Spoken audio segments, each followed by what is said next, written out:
participants tonight. We'd like the members of, it will be recorded. Is it being recorded now? The meeting is recorded as per various city regulations.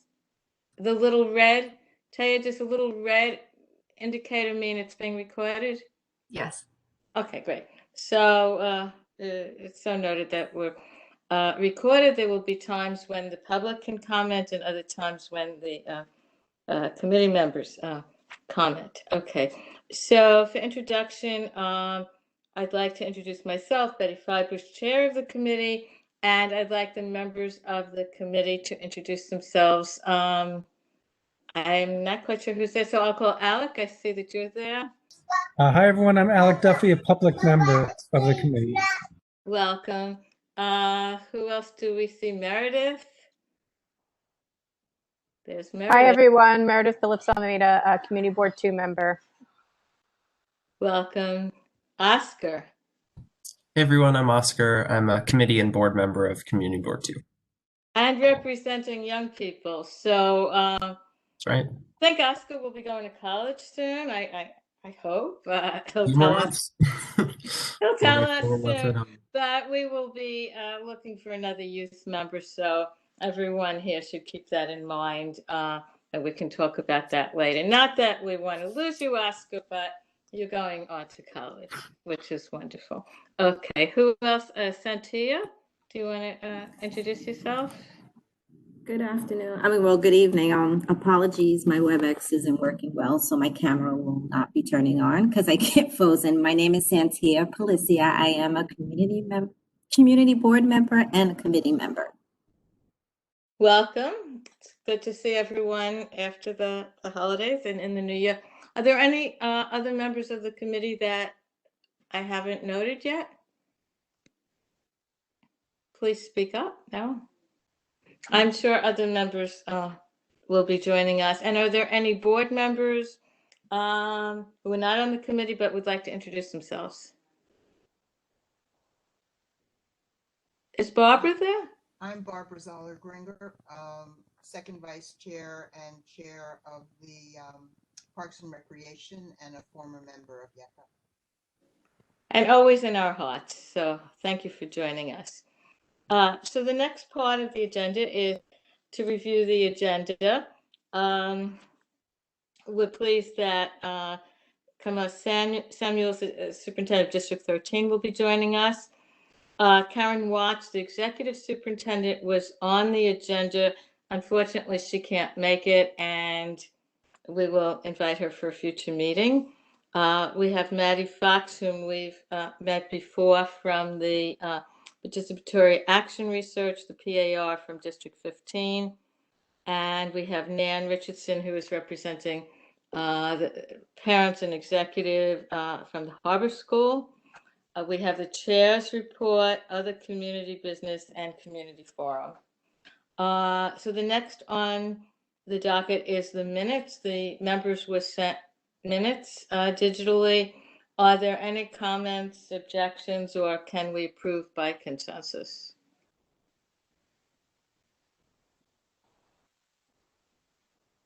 Hearing no comments. Oh, Santia is back. Okay. Hearing no comments. These would be the minutes for the October meeting, since we did not have meeting in November and December. Okay. So thank you. So for Superintendent Samuels, we would like to introduce, he can introduce himself, of course, speak for 3 to 5 minutes, just an update of new initiatives, activities in District 13, things you would like the community to be aware of, and then we'll have about 10 minutes of questions, and anything that you can't answer or want to get back to us, that's perfectly fine. You can send the information to the district office. So we're excited to have Superintendent Samuels. Great. No, I'm super excited to be here. Is there a possibility to just share or not share a presentation or no? All right. So if you could give me privileges to do that, I'll just run through something real quick. Oh, great. I'm presenter. That's good. All right. So I've never done this with Webex. So if this doesn't work out, that's okay. We'll do something else. All right. I think it. So you guys can let me know. All right. Let me share my screen. Are you seeing my screen? Yes. Perfect. All right. So no, the only thing is to get this PowerPoint up. All right. Sorry, guys.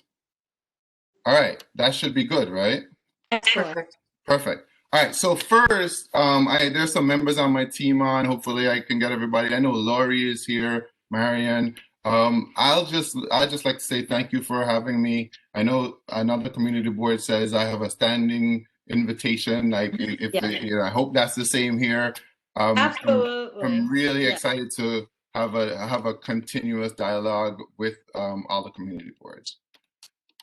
So, our district mission and vision is really around maintaining accountability for and high expectations, equity and access in our diverse schools. We'll talk a little bit more about that. This is, again, our mission and vision. And the thing I want to really highlight here around our vision is like our goal, our explicit goal to work towards an anti-racist district, right? That's something that we've worked with the CEC, and we're really taking that seriously, and we have a lot of work that we're doing with schools around that. We're digging in on our partnerships between family and school, using the national standards for family and school partnerships that we're going to be working with both our CEC and our President's Council around. I wanted to kind of just take this opportunity to do a real check-in, talk a little bit about the journey that we've been on since the beginning of the year, where we are now. In the beginning, we spent a lot of time dedicated to starting out the year in person in a strong way, right? That took up a lot of energy. Are we going to be safe? I kind of had a crash course in ventilation. Like it was just a lot of work to see if we could open schools safely. And once we opened schools safely, and I traveled throughout the district, I did notice that there wasn't as many students in school, and there was definitely a disparity or a disproportionality with the families that were in school and the families that were in remote learning. So in a lot of our schools, our more affluent families, most times our white families were in school in person, and a lot of our Black and brown children who possibly were more disproportionately impacted by the virus weren't in schools. And what we noticed as well was those remote learning classes were really overcrowded, and we had to make a lot. We worked hard with our union partners to make a lot of adjustments to make sure that those class sizes were reduced in remote learning, and the class sizes so that we really were more appropriate across all the platforms. We spent a lot of time after that, like really going into remote classrooms. It's actually quite interesting. You literally before the pandemic, it would take me at least a half an hour to drive across the district. Now it takes me half a minute to go from one classroom on one side of the district to another classroom on another side of the district. So that was interesting in that it really kind of opened my eyes around some of the things that were happening in the classroom. So we adapted. We had a real strong focus on remote learning. We leveled the class sizes, and then we had a real strong focus on attendance across all platforms. So during COVID in attendance, what happens is that you have like 4 different codes. Before you were either in school or not. Now you're either present, remote, absent remote, present in person, or absent in person. So that was even something that our schools had to adjust to. Now we have a really robust attendance support system where all of the schools have to upload their attendance by 4 p.m. And then if they don't, we do follow-up work with them around why their attendance isn't uploaded and so on. We also did a lot of work with kids who had not logged on, right? And so right now, our year-to-date throughout the district in all grades is our year-to-date attendance is 91.2%. Obviously, we want it to be 100%. And there's also a little bit of a difference between pre-K attendance and K through 8 attendance, as well as 9 to 12 attendance. So we're doing a lot of work to ensure that we build out our attendance policies. Now, for 4 students across all the district have not logged on at all. That obviously was a lot higher back in October. We've done a lot of work around that. There's some specific circumstances to that. Some folks indicated they were moving to another school but haven't, or they haven't come off of our roster. But even for those 4 students, we're still really trying to focus on where they are. All right. So the next steps, I think, one of the most important things is to ensure that we secure devices for all of our students, and this will not end with the pandemic. We're now going to be in a new. One of the great things of what we've learned over the last 11 months is that our staff and our principals have really built their capacity around technology and using Google Classroom, and that we cannot lose out of when we leave the pandemic, right? And so we have to make sure that we have a constant supply of devices for our schools, so that even after the pandemic, that we can have effective instruction, whether in school or at home. Because I do believe, this is a personal belief now, we can talk a little bit more during the question and answer period, that going forward, even when students are absent from school, they should be able to connect with the classroom from home. And so another thing that we're really looking at going forward is curriculum and assessment. If you think about it, a child, let's say, who was in 3rd grade last year and went remote could possibly not show up in a school building again until they're in 5th grade, right? And so we need to, across the district, we need to figure out where those kids are, what have they learned, where are the gaps, and how are we going to address those gaps? You might have learned last week we have a new proposal for district-wide admissions in our middle schools, where our middle schools are gonna, all of them, we're gonna now have equity around. The goal is to have equity around all of our schools, where our students in temporary housing, it will be 13% across all middle schools. 57% of students who receive free and reduced lunch across all of our middle schools, ensuring that we are trying to move towards a more equitable distribution of our students who are most vulnerable. Because one of the things that we've learned is, like, screen situations often end up with disparity in terms of where students who get free and reduced lunch or who are in temporary housing end up, and that also speaks sometimes to how that, of course, those things are a proxy oftentimes for race as well. Right, so we have some really cool opportunities we're developing in the district. We've leveraged our partnership with the Fund for Public Schools to really build out opportunities for some of our schools. And for example, 307 and it just says 305, but I should say actually, hold on. Gotta get rid of this thing that's in front of me.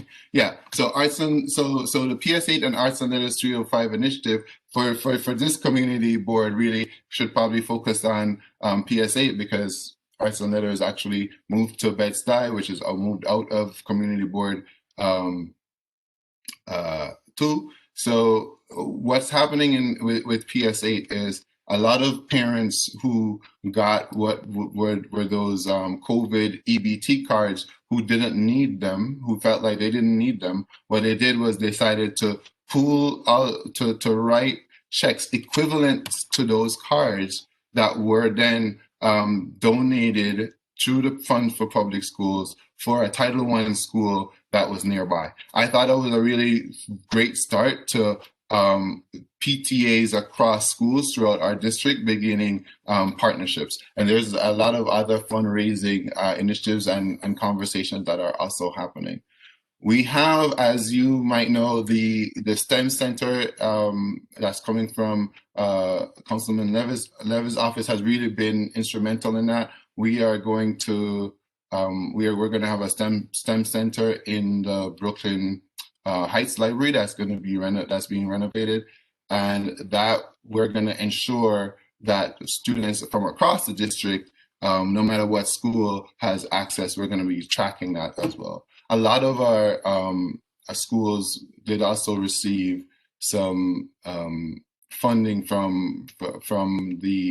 some capital funding from the outgoing Assemblyman Mosley. He done a lot of schools up to like $500,000 actually throughout the district, PS 67, 11, some other schools that really benefited from that.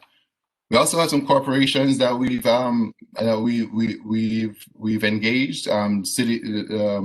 JP Morgan Chase has donated upwards of, I think now, $100,000 in devices and so on to our schools. They have that big head office downtown, so we've actually been we've been doing a lot of conversation, and of course the Two Trees folks have always been supporters of District 13.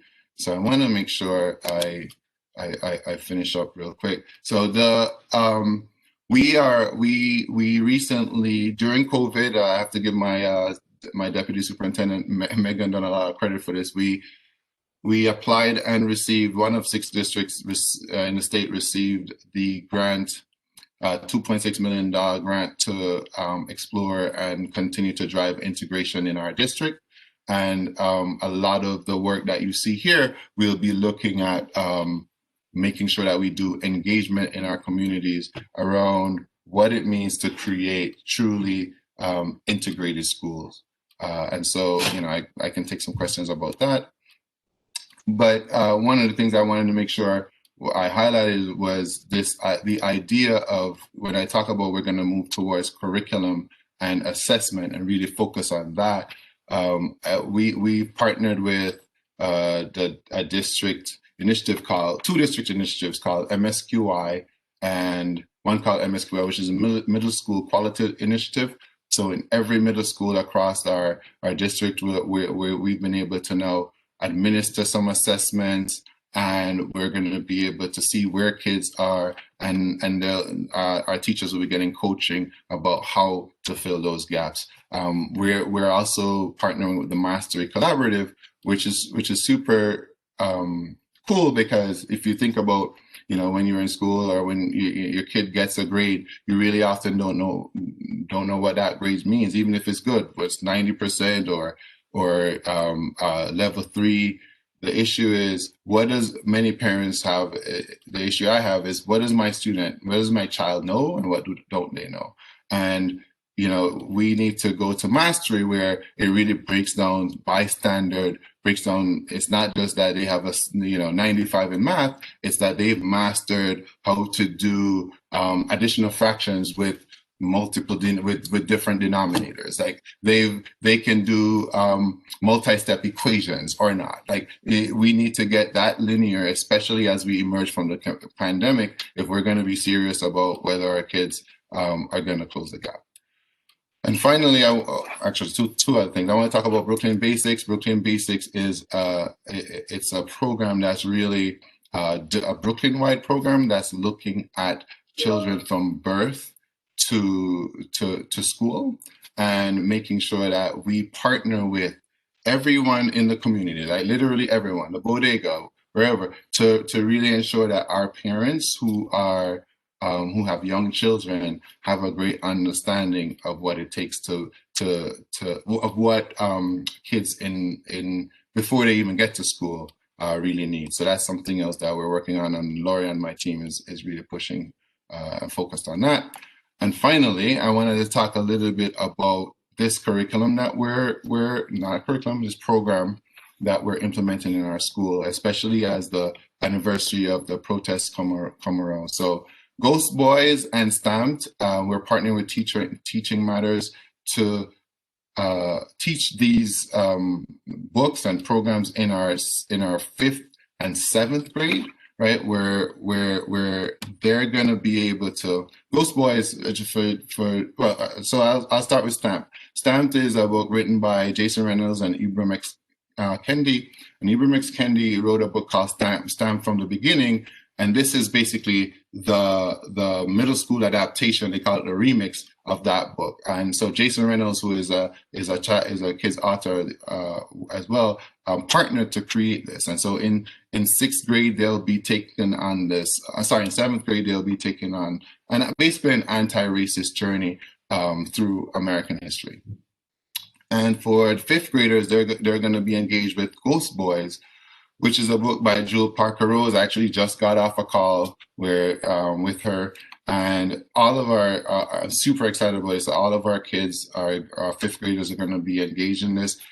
For those of you who haven't read the book, it's about a young boy who gets killed by the police in Chicago, and when he becomes a ghost, if you will, he meets Emmett Till. He and Emmett Till exchange some conversations around their experiences, and then he also is able to see the trial of the policeman who killed him, and the only person in the courtroom who can see him is actually the daughter of the police officer. So they actually develop a relationship as well. It's a really, really powerful book, but I wanted to make sure that our teachers and principals had the tools, because I've learned many times in DOE and just doing this work, the road to hell is paved with good intentions. You want to have the right conversations, you want to have these things, but if people don't have the right tools to do it, oftentimes it's not effective. And this is really difficult sometimes, but really important conversations and really important lessons for our students to be engaged in. And so they're going to be involved. They're going to be involved in that work with those 2 books. And yeah, so if you don't know already, we have our developing an anti-racist district town hall meetings. The next one is February 2nd. Next week with our CEC, we'll be talking about restorative justice. And so I hope all of you can make it out to that. Again, look out for our CEC town halls. And look, I tried to limit the things I talked about, but I could go on, but I know you guys probably have questions. So I am going to see if I can stop sharing. And by the way, yes, we have a new district website. Try to check it out. Let's see. Right. So I was effective and stop sharing. I know I probably went over my time. Sorry, guys, but there's a lot to talk about in District 13. Thank you so much. This was so informative and gives us lots to think about, and continue the journey with you. Before we go on, I saw that 2 additional members came on. So if others have, please introduce yourself. Eric Sproul, I saw your name somewhere. Can you say hello? Okay, he works with he's on our committee. And Samantha Johnson, do we see you? Hi, everyone. Samantha Johnson, and I'm a board member, club member. Thank you. And Taya, do you see anyone else that? Dorothea. Dorothea. I Yes, got on. introduce yourself. Taya sent me another link and I was able to get on. So yes. I'm the co-chair of youth education and community affairs. Okay, thank you. Thank you. And we'll be hearing more from you later. So that is great. Okay. So the way I want to conduct this Q&A session with Superintendent Samuels is first to have members of our committee ask the superintendent. So please let me know, or let Taya know, or indicate that you want good question. So that we can be organized in this. Betty, sorry, I would be remiss in if I didn't say that. I'm here. I represent Karen as well, right? Karen is my boss, and she Yes. knows I'm here, so I represent her. And I thank you. And we also want to hear about high schools. I know she also supervises high schools, and you supervise through 8th grade. So at some point, we want to hear. Got it. I only have one high school, which is Dr. Susan B. McKinney. Yeah, so Yeah. I only so 6 Is to 12. that Okay. still a 6 to 12, or is that changed? Nope, still a 6 to 12. Excellent. So we look forward to hearing about that in the future. Cool. Okay, so committee members, who has a question for the superintendent? This is Dorothea. The question I was gonna ask, I decided to ask something else because I got a little intrigued about this book called Ghost Boys. The topic seems extremely intense, and what assurance do you have that the teachers who are working with the students are going to express this in a way that they understand without getting frightened, without reaching out and thinking about people they know that have been killed? And how are they going to even know anything about Emmett Till, who was killed, I think, in the late 50s, a very, very long time ago? That's a good question, yeah. That's well, first of all, not only is it a good question, is the question. Is the question that keeps me up at night and made me wonder if I should actually engage in this or not, right? And I think so a couple of things. One, this is a really personal issue for me. My son brought this book home when he was in the 4th grade, and even he had difficulty. Well, I actually decided, oh, he got it in his school library, and I saw that he showed it to me, and we actually read it together, and it was hugely intense, right? And so that time he was in the 4th grade. It was about 3 years ago. And I figured, I told him we can put it down and so on. But then George Floyd happened, right? And after, and so then he was in fifth grade then, and then he came back to me and said he wanted to read that book again. He wanted to kind of get a sense of what it is. And so your question really is why this is not just Kamar Samuel saying, read this. This is why we why I went and found an organization, Teaching Matters, who works with the author to kind of develop resources that helps teachers to engage in this work in a very thoughtful way. You want something from me, Ms. Thompson, that's a little bit impossible. Like, I cannot give you assurances that this won't traumatize someone in some way. What I can say is that if it does happen or somebody has that response, I believe that what we're doing with teachers will help them to properly contextualize this information for kids and to really make sure it's age appropriate in the way that it's delivered. And I also think that it is critically important it's hard and also critically important that we have these conversations, yes, as early as 5th grade. So I think 5th grade was the grade that we chose. We'll see how it goes. We do not want to re-traumatize people, but we do want to make sure that our teachers have the resources they need to engage in the conversation. Thank you very much. As a matter of fact, I'm going to get the book from the library because I really want to read it myself. Yes, so, check it out and email me. I'm intrigued. I'm really intrigued. So thank you. Okay. And June Parker Rose is great. She's a great author. You could reach out to her. She gets back to folks as well. Okay, thank you. That's it. Wow, I'm getting it from the library too. Okay, are there other questions from the committee? I have a few, but I want to hear from the committee first.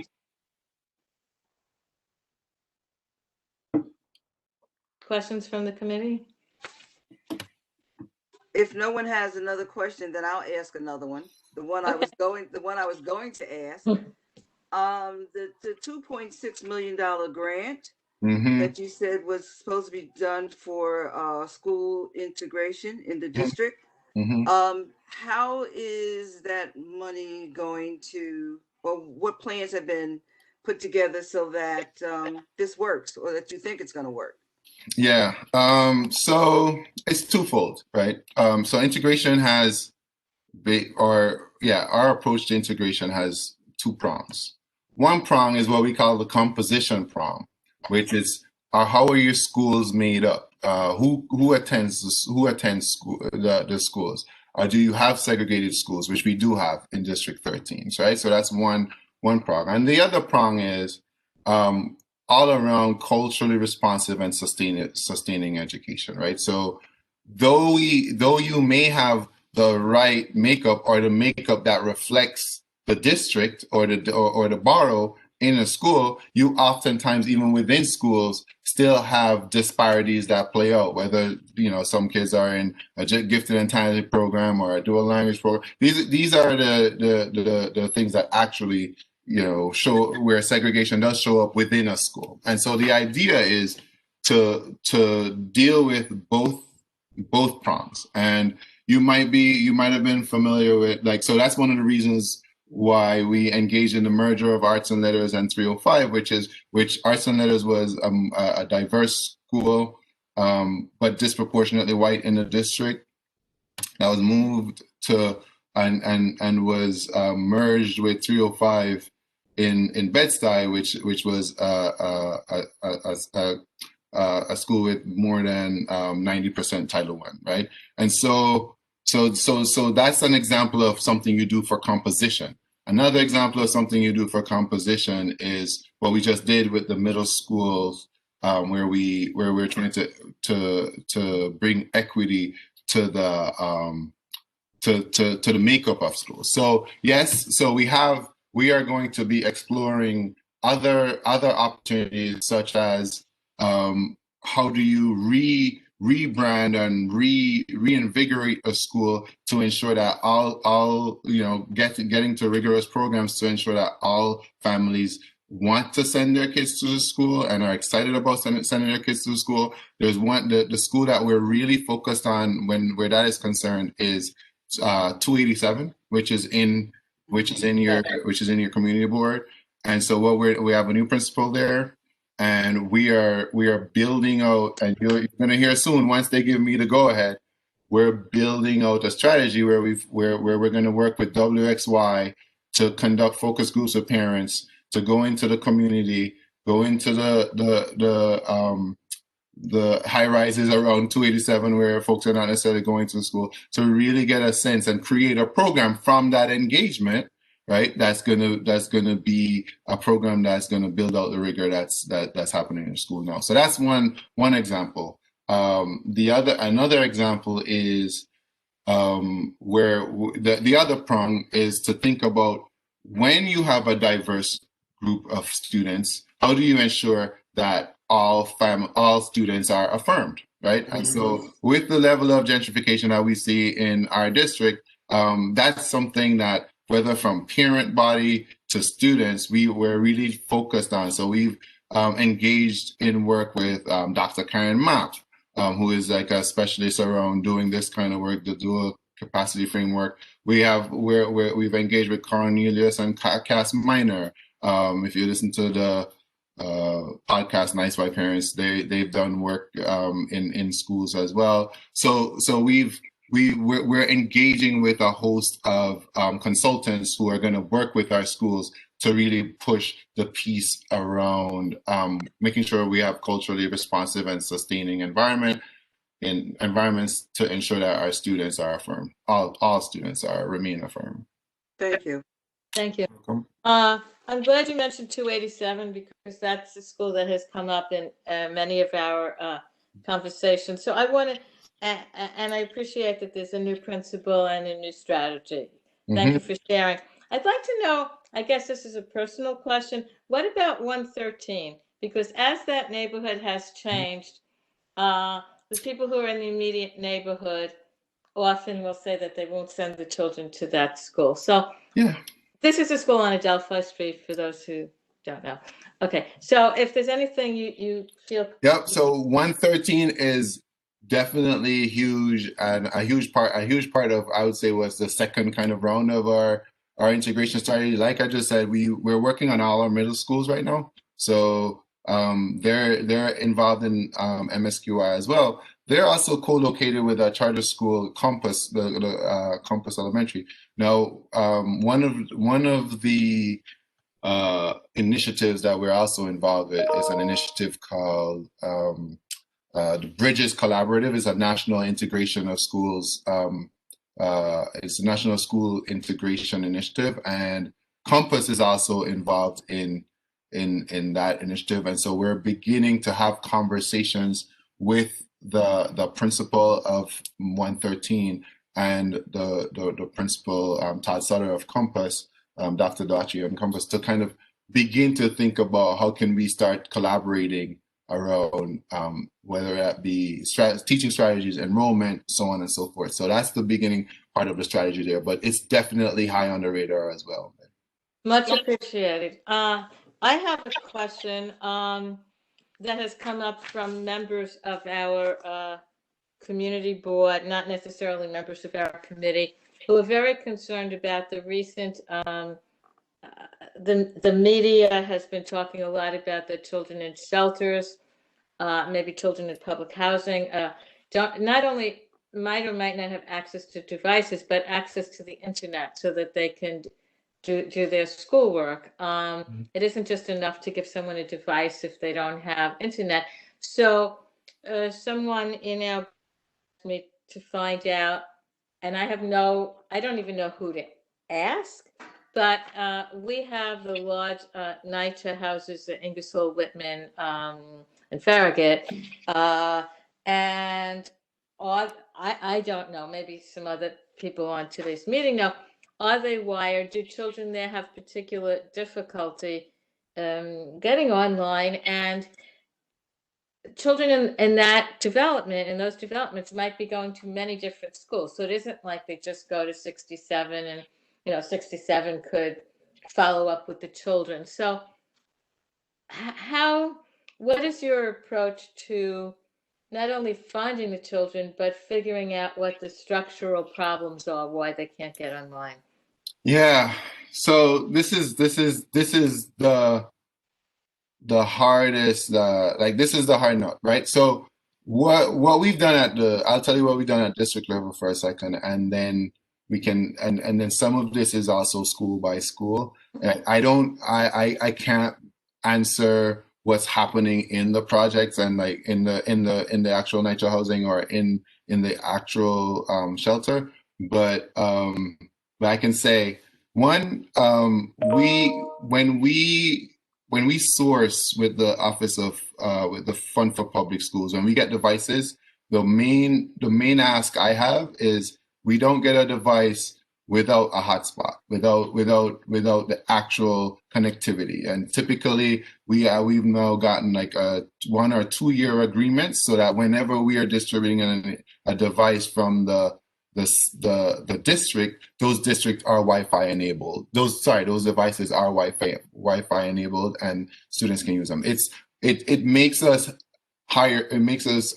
buy fewer devices, and I think it's better to buy fewer devices if you're gonna also, because the cost of the Wi-Fi, if you're gonna be able to do that. So we've just recently delivered about I think it's upward of 80 devices across our schools with that. No, the DOE has also done devices so iPads and so on. I personally try to focus on like getting Google Chrome rather than a Chromebook rather than an iPad. But so all of our iPads that come from the DOE are also Wi-Fi enabled. School by school, so even when they have the device in hand, some families still struggle with getting online, right? So if I'm, some of our students are with grandparents, or some of our students are with their siblings, and because their parents are working and all of that. So we do still see a real need to to help beyond that, with that part, that part. And so we have our parent coordinators and teachers who work directly with our parents, but that's where the disparity still remains. And I think I can't honestly stand here and say I have like all the answers for that piece, because there's some parts that are still missing there. And I think, and I'll take this back to Karen as well, I think perhaps, developing stronger relationships with some of the tenant associations, and of course the DOE members that are in some DOE employees are embedded in some of the shelters as well. So making sure that schools develop those partnerships may be the next thing. And for us to also focus on. I would probably add community centers that are embedded. So in our group tonight, is there someone who lives in or near the NYCHA who can talk to their own experience about what they've heard from some of the neighbors about that? Everyone, my name is Sam Johnson. I'm sure everyone can hear me. I am a NYCHA resident, and also I had a question very much to internet access. I recall earlier in the pandemic, there was a contract with Spectrum, I believe, that was being done to expand access for parents. I'm not sure if that contract is still existing or if it's expired. But to Betty's question, well, that's my question, but to Betty's question, for my experience, like a lot of young people haven't really had much access even before the pandemic actually happened.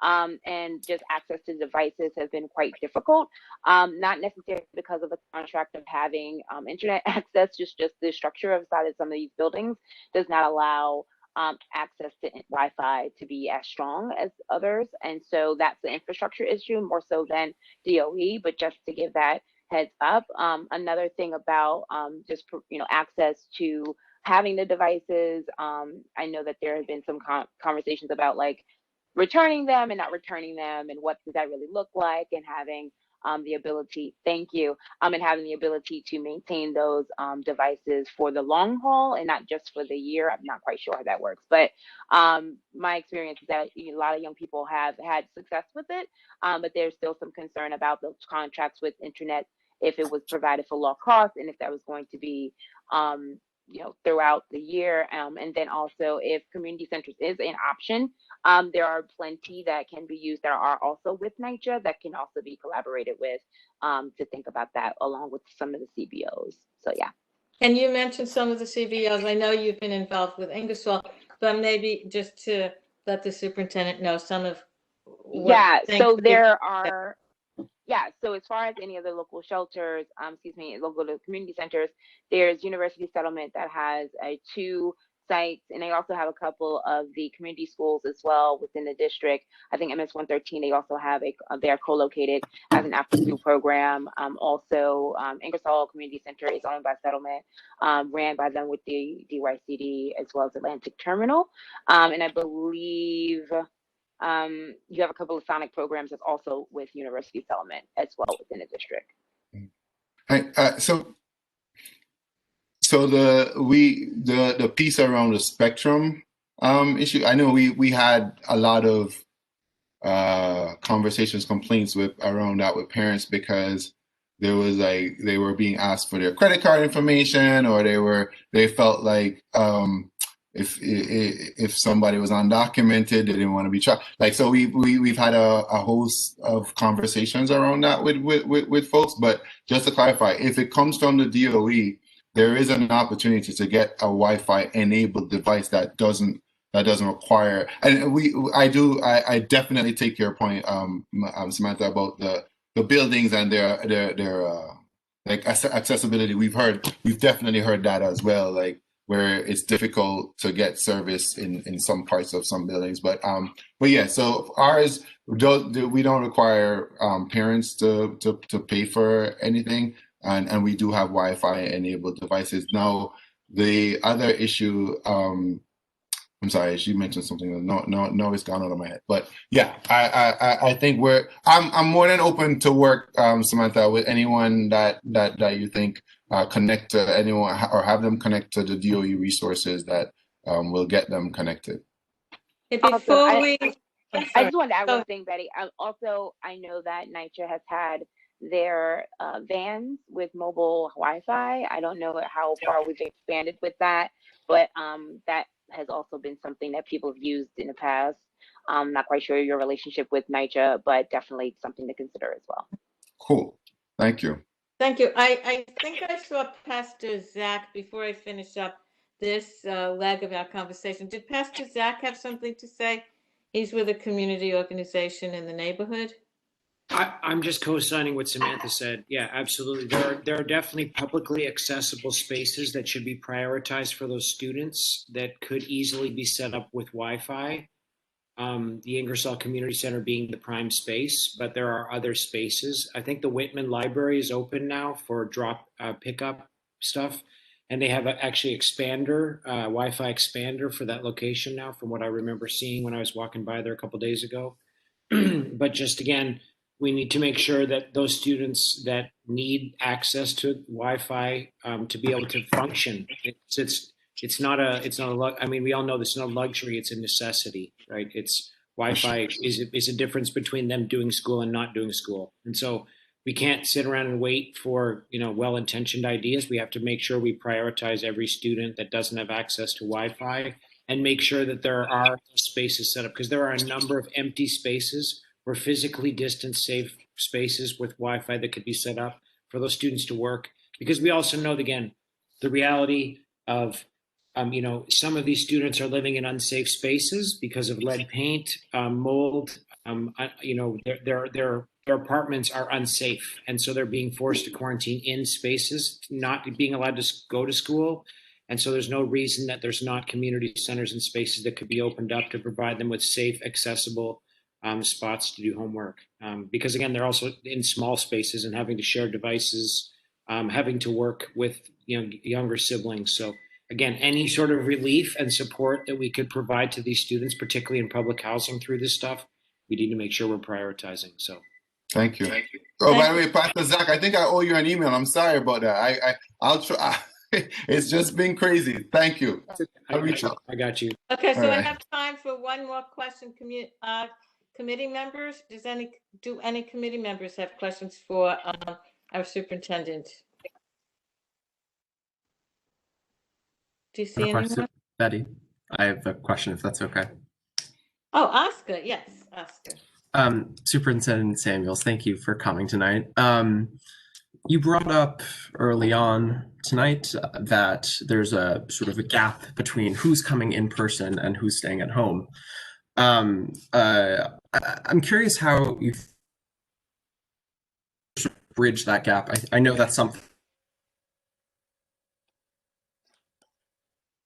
those are coming in and be white and those who are staying at home, whatever their circumstances are, limit them to not be in. So I'm curious if the district has any plans to address that. Yeah, well, so first of all, Oscar, if I do have plans, but if I had a solution to that issue, I wouldn't just be the superintendent, But I'll say, obviously, this leads to greater conversations around structural inequities in our country and in our city, and I think Pastor Zach was getting at some of that stuff, right? And also, it's also a part of the vaccine conversation. By the way, I got the first round of the vaccine, so I'm all right. Hopefully, I'll get the second round on the 9th. But the real core of the issue is, and this is why we say we're looking at how do we become an anti-racist district? Because when you have racial disparities, there's oftentimes policies that work together that create those inequities. And so, I talked about our integration plan, our anti-racist plan. There's a lot more there that I didn't talk about, but that's a lot of what we're tackling in our district. And of course, the money from the grant goes towards that, but really a lot of this is more around mindset shifts, right? And a lot of it is around moving, moving minds and power as one of our folks that started and Integrate NYC said. And so I think you've highlighted, Oscar, the number one challenge I have in this role is what is the role of schools, and what is our role in trying to beat back a lot of this systemic racism that we face and all of us face it together. So yeah, that's a tough one. Thank you so much. Okay, so we would love to continue this dialogue with you. Please stay on the call because some of the other speakers might connect with you in some way. However, I have to move on, Superintendent. Thank you for having me, guys. I really appreciated being here. And we really would love, unfortunately, because of Webex, you have to register each time. It isn't like walking into a meeting, but feel free to register each month. Feel free to have one of your associates register, and we're always welcome to hear an update of that. Okay, so next up, we have Maddie Fox from the District 15 PAR project. She's been with us before, so if you could please just give us a brief update, and then we'll open it for some questions. Hi. Yes, thank you. Thank you, Betty. Thank you to the committee for having us here. I'm actually here with 3 other members of the District 15 PAR team.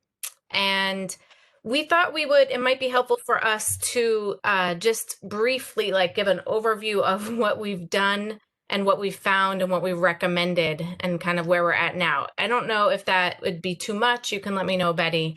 You did give us some underpinnings of the work, so we'd love to hear what you found and what you recommend. Okay, all right. So we'll focus on that. So I'm Maddie Fox, and I'm situated at Brooklyn College at CUNY, and I do this participatory action research work with communities. And then we together are the District 15 PAR team.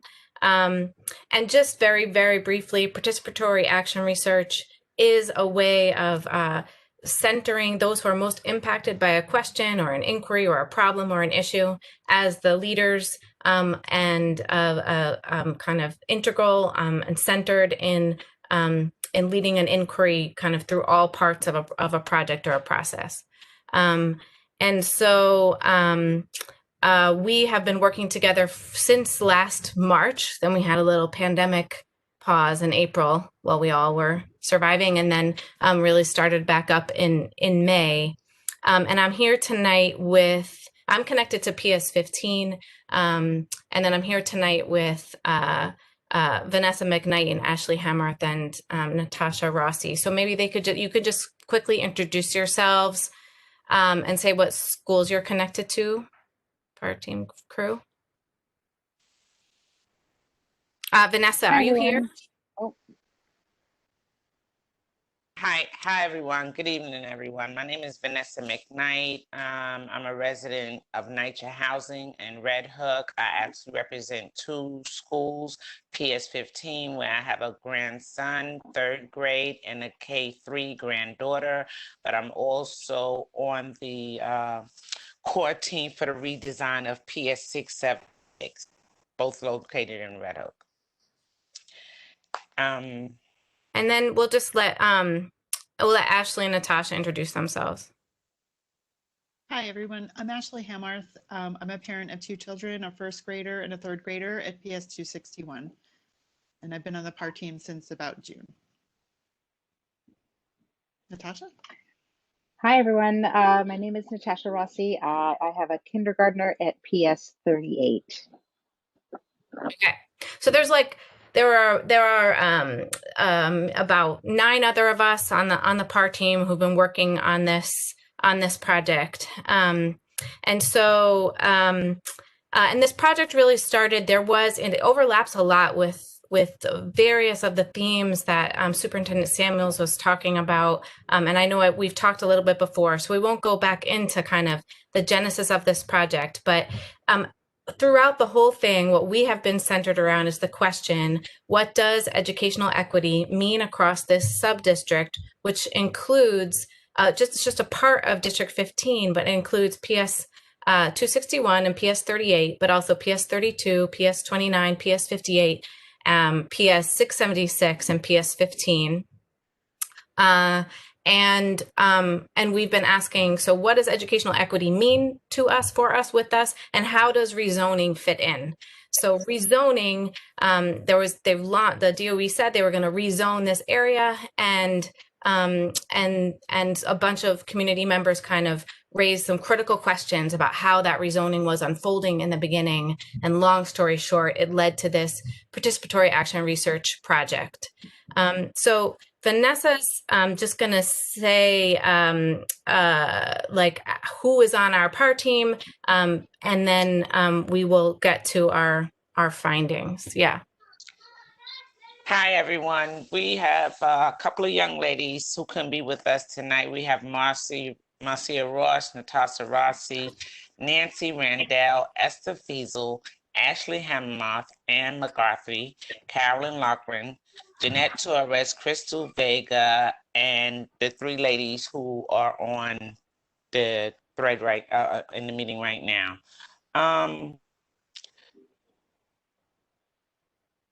Okay.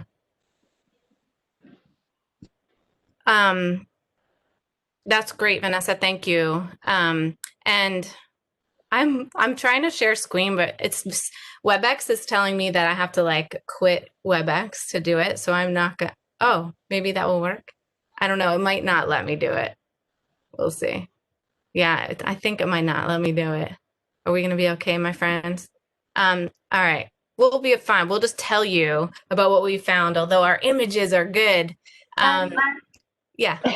Does anyone else on your team have the images and want to try to present for you? Or you could email it to me and I can show for you. Yeah, I can email it to you.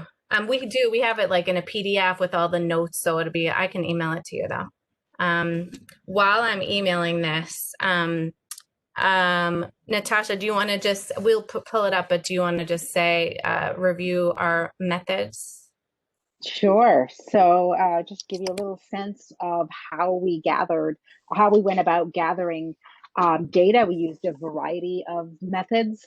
The most important thing for us was community conversations, talking to people in the community, and really, we had, you have somewhat of a script for these conversations, but to really let people inform us what the key issues were for them. So we conducted over 70 of these conversations, interviews, some over Zoom, some at a safe distance. Because of the pandemic, though, we also thought that it was necessary to devise a survey where we could have a little bit broader outreach, something easy for people to fill out online. At the end of the day, we ended up collecting over 800 of these surveys. I think 805 was the exact number. Asking people things like Maddie said, what does educational equity mean to you? What's important to you for when you're considering a school for your children? How do you relate the curriculum? Is it the leadership? Is it the distance? Things like that. We also conducted literature reviews, the existing data that was already out there. We met with academics, we met with community leaders, we met with policy experts. So many people that were so generous to share their time and input with us. We went on community walks. For instance, we did a walk starting at PS 676 in Red Hook over the bridge into Carroll Gardens to get a sense of, to think about what are we going to, when we make our proposal, what does it feel like to live on one side of the bridge or the other, and how's that going to impact our rezoning decisions. We made, observations all along, just taking notes of anything that stood out to us, not just in our conversations, but also on these walks and so on. And we did our best to participate in local community events and speak to people there as well. I think that about sums it up. Yeah.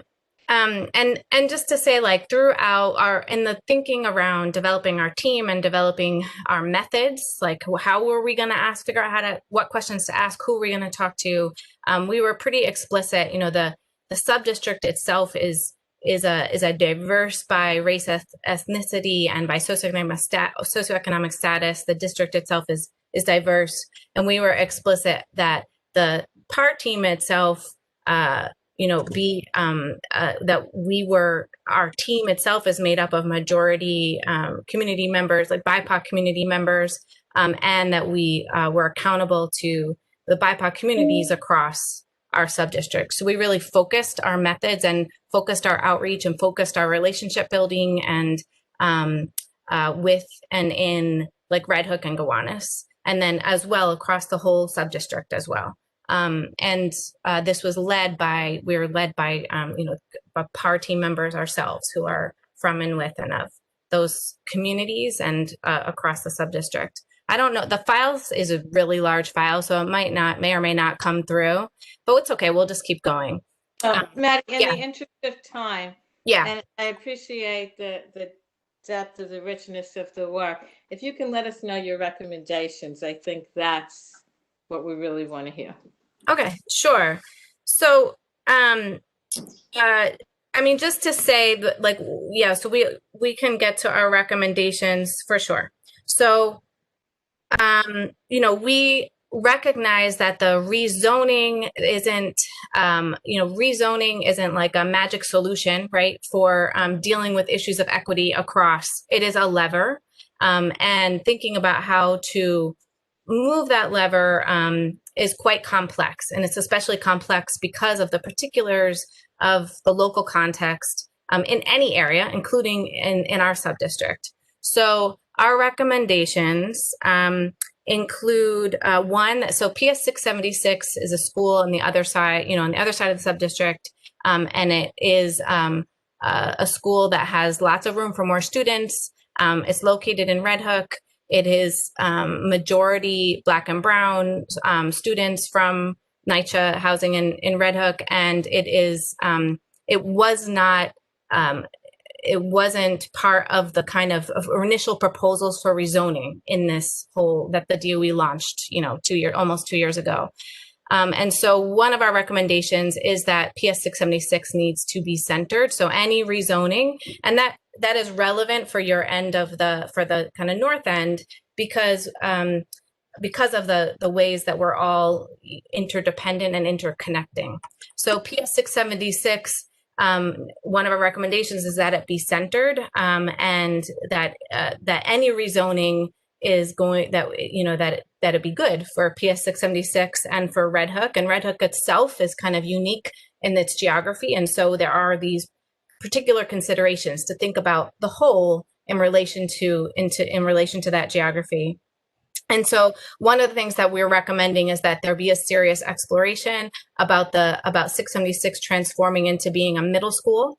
And that is underway right now. That is kind of where the process is right now, where the 676 and Red Hook community, along with the DOE, are, and in conversation with us, the PAR team, are seriously exploring this idea of PS 676 transforming into a middle school, which would kind of change the contours for the rezoning for the 6 other schools.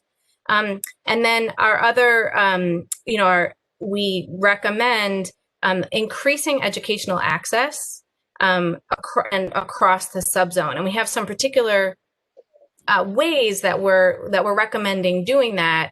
But the most important thing is that, we are recommending that the DOE prioritize seats at each school for students who qualify for a free and reduced lunch, students who are multilingual learners, students in temporary housing, NYCHA residents, and that those seats are given priority in the admissions process, followed by a defined geographic priority.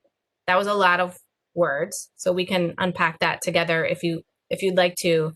But that our recommendation would include, our findings, which we didn't really talk about now, had to do with that, like we heard, for instance, from from Gowanus families, like a desire to maintain access to PS 38, PS 32, and PS 261. The schools that, schools people were going to, people wanted to maintain access to those schools and also maintain access to kind of any of those, like the kind of ways that people have access to all three of those schools. We did not hear a strong desire for access to PS 29 and PS 58. However, there was also expressed a strong desire that no one should be excluded, that there should be the right to access to PS 29 and PS 58. So these rezoning recommendations that we're making we're not saying, we have some specifics around like that we can get into around just again, it's basically maintaining access to PS 38 and PS 32 and PS 261 and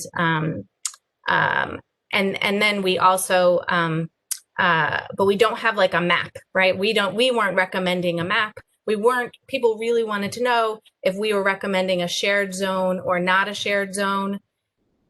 We're recommending this principle, and this principle is that that there be priority access for for students who have been historically excluded from having access to all schools, and that there also be a geographic consideration, but that those priority categories have access first over a geographic consideration.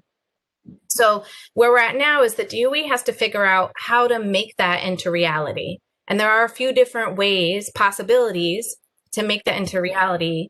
They are going to come back soon, and we will then be reaching out to the community very broadly to get feedback on like what it might look like in detail, like what a map might look like, or what the approach in detail would look like. I'm sorry to interrupt you for a minute, but yeah. We need to know, and we have some other speakers and so on, but this isn't for September of 21. Can you say if it's for September of 22, or can you say something else? So the timeline, sure. So the timeline is that we would be, the decision will get made this spring. So there will be a vote in the CEC this spring, but that implementation would be like students would be starting, like the zone would go into effect for the 22-23 school year. Okay. So the admissions process, like when people start applying to kindergartens or next year, people will have plenty of time to know where and things are going to change. There will be some change. Not everything is going to change, but there will be some change. And hopefully it will be, we do anticipate, like if they're able to put our recommendation into like operationalize it, make it into action, it will be unprecedented. There hasn't really been that hasn't happened in New York. And we hope that will be a good thing. And then, we want to come back out to the community over these once they give us some more information, then we'll be coming back out with the map or whatever it looks like. So we do look forward to hearing updates as the work progresses, but for now and again, I hate to make it short. No worries. I'd like to know if any committee members have any questions for Maddie Fox or her team. Does anyone see any questions? Is anyone raising their hand? Hi, Betty, it's Santia. Hi, Santia. So just it may apply or not. I attended PS 27, which is now 676. So I just wondered, was there any community buy-in, or were they spoken to about possibly integrating a middle school there? Yes. So just to say, like Vanessa, who's here, Vanessa also went to 27. So, and then we have 3 members of our PAR team who are current parents at PS 676 and are actually on the SLT at 676, who are not here tonight. But and then we've been in very close touch with PS 676 families throughout this entire process, including PS 676 admin as well.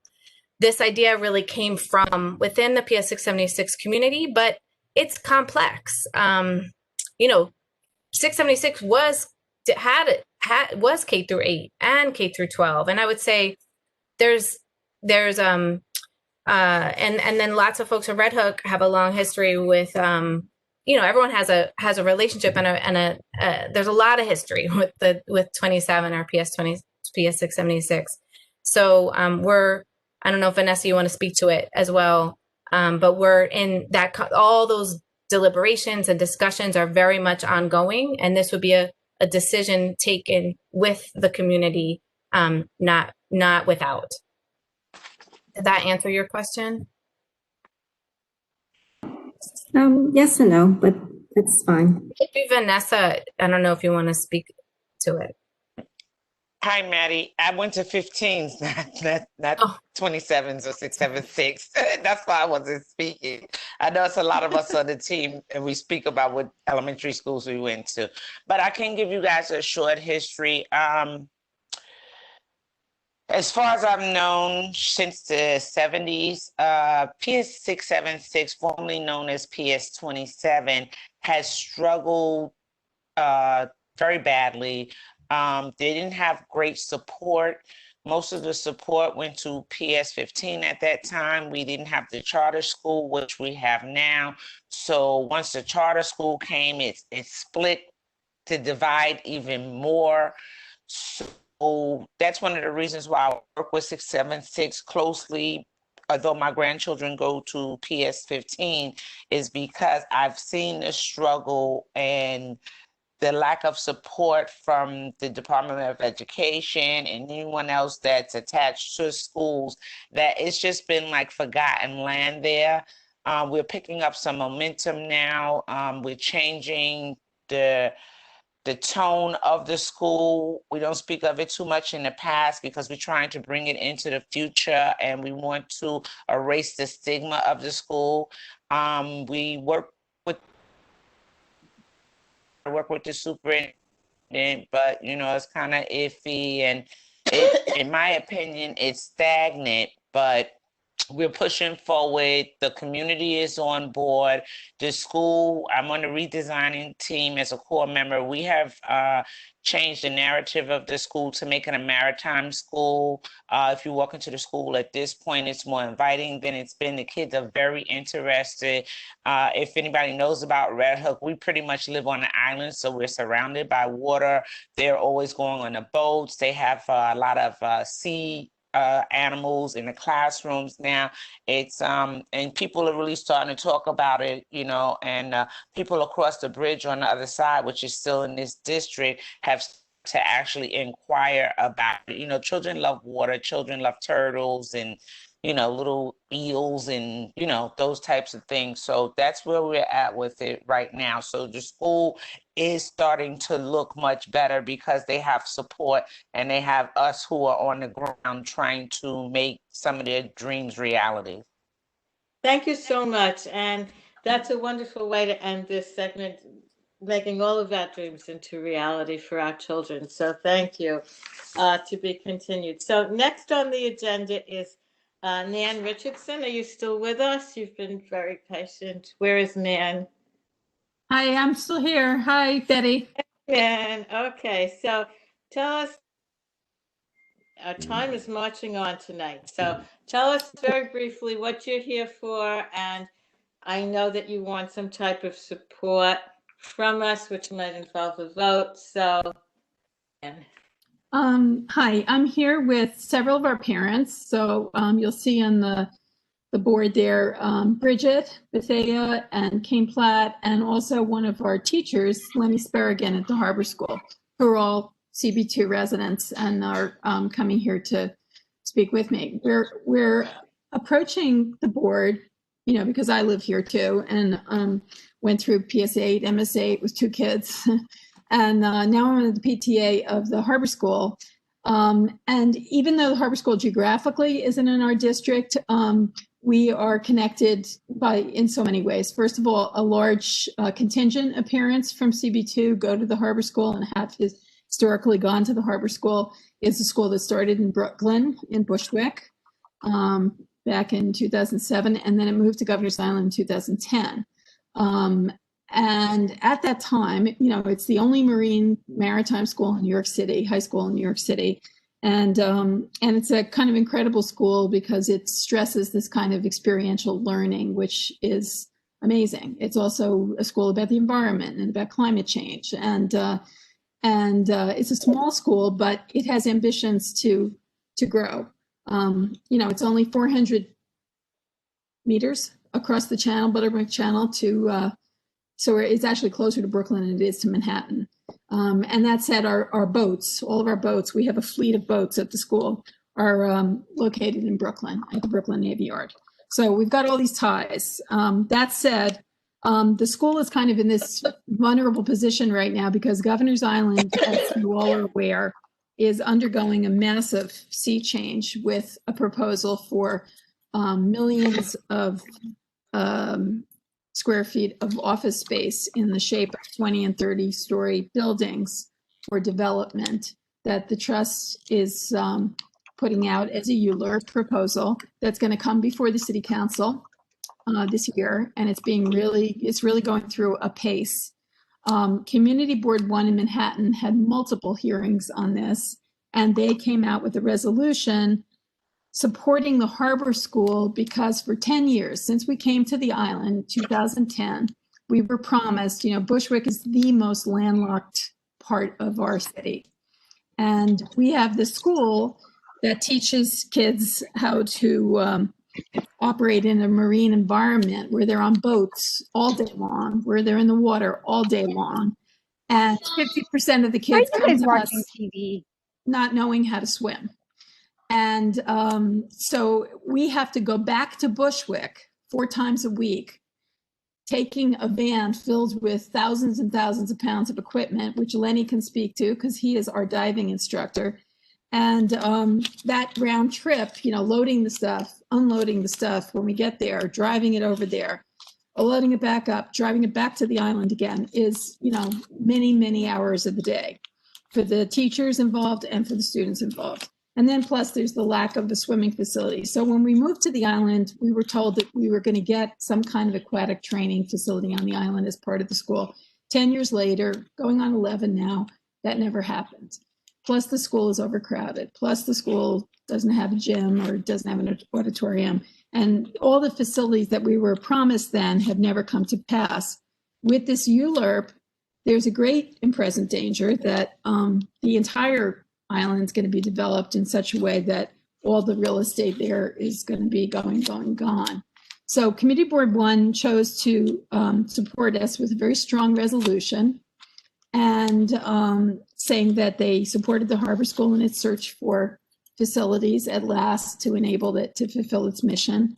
And I came here to ask if this community board would also support that resolution since 43% of the kids at the school are from Brooklyn. That number has been as high as, at its onset, it was 100% of the kids were from Brooklyn. But, in recent years that I've been there, the last 4 or 5 years with 2 kids, has been as high as 48% of kids coming from Brooklyn.